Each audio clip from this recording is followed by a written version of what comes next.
Rebonjour à tous, c'est Smoko et aujourd'hui une nouvelle petite vidéo News Express et on va parler de Chainsaw Man, le film Arc Rézé qui a dévoilé ses chiffres au Japon. On va parler aussi du film Gintama qui a dévoilé lui aussi ses chiffres au Japon et on va parler d'Idol et on va parler de d'autres petits trucs.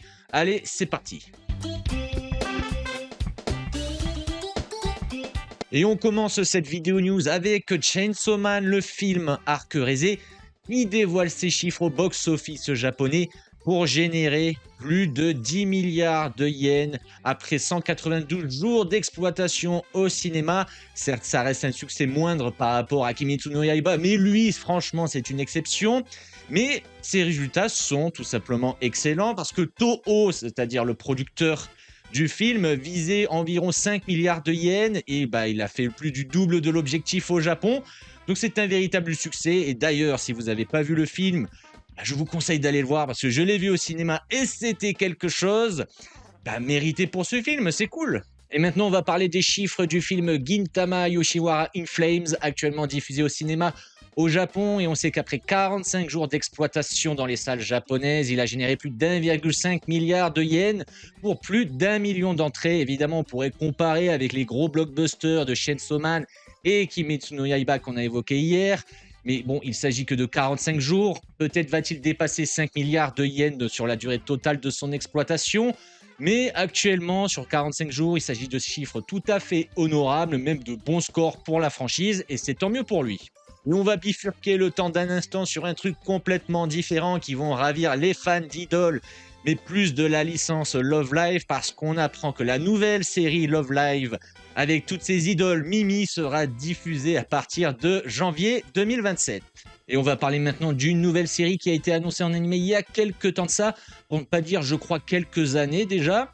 Il s'agit de The Insipid Prince Furtive Grab for the Throne qui révèle un nouveau visuel, une date pour juillet 2026, son casting et son staff animation qui d'ailleurs n'est pas terrible, puisqu'il s'agit du studio déjà Mao Film qui n'est pas connu pour faire des séries très qualitatives, surtout sur le plan technique. Et ça parle de Arnold, le 7e prince impérial de l'Empire d'Adrasia, qui est connu sous le nom de prince insipide parmi les gens du peuple, tandis que son frère jumeau, lui, est un génie.